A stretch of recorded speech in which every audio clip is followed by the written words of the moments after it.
శ్రీమాత్రే నమః.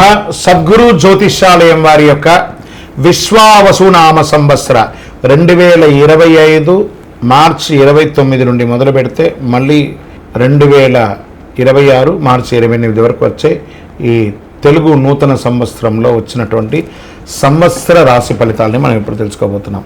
ముందుగా మొట్టమొదటిది మేషరాశి. అశ్విని నక్షత్రం, భరణి నక్షత్రం, కృత్తిక మొదటి పాదానికి సంబంధించిన మీరు మేషరాశి వారిగా పరిగణించబడుతున్నారు. శని గురువులకు భగవత్కృపతో ప్రార్థన చేసుకోవడం, దక్షిణామూర్తి ప్రార్థన చేయడం, శని భగవానునికి ప్రదక్షిణం చేయడం. దీనికి ప్రాయశ్చిత్తం ఏం చేయాలి అంటే పక్కన ఏదైనా మీ పరిసర ప్రాంతాల్లో ఉన్నటువంటి దేవాలయంలోకి వెళ్ళి నవగ్రహాలకి 19 ప్రదక్షిణాలు, 19 మంగళవారాలు, 19 శనివారాలు, 19 ప్రదక్షిణలు అలా చేసి చూడండి. అద్భుతంగా ఉంటుంది. ఒక చిన్న బెల్లం ముక్కను కాకికి పెడుతూ ఉండండి. లక్కీ నంబర్ 5 మరియు 9 మీకు చాలా కలిసి వస్తుందని కూడా చెప్పడం జరుగుతుంది. రెడ్ కలర్ అండ్ ఈ మన గ్రే కలర్ ఉంటుంది చూసారా, సిమెంట్ కలర్, ఆ కలర్ని ఎక్కువ వాడడానికి ప్రయత్నం చేయండి.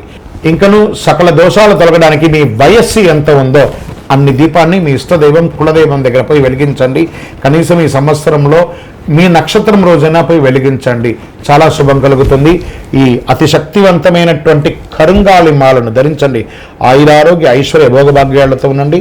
విజయోస్తు.